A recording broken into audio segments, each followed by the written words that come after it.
آج معاشرے میں بہت سارے لوگ مختلف ٹائٹلز اور ڈیزگنیشنز کے ساتھ، بہت سارے مشائخ اور پیران کرام بھی ہیں،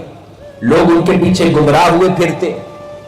کوئی دنیاوی تکلیف آ جائے تو دم کروانے پہنچ جاتے ہیں، الٹے سیدھے کاموں میں مبتلا ہو جاتے ہیں۔ وہ لوگ اپنے آپ کو پیر کہتے ہیں۔ حضور سیدنا قطبۃ الاولیاء پیر سیدنا طاہر علاء الدین القادری الگیلانی رضی اللہ تعالیٰ عنہ، آپ فرماتے تھے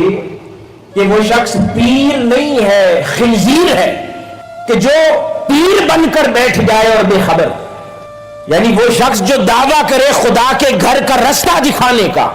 اور پیر بن کر بیٹھ جائے، اس کے لیے لفظ اتنا سخت استعمال فرمایا کہ وہ پیر نہیں ہے، وہ خنزیر ہے،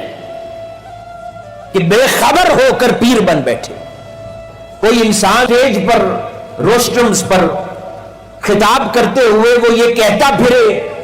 کوئی بہن کہتی پھرے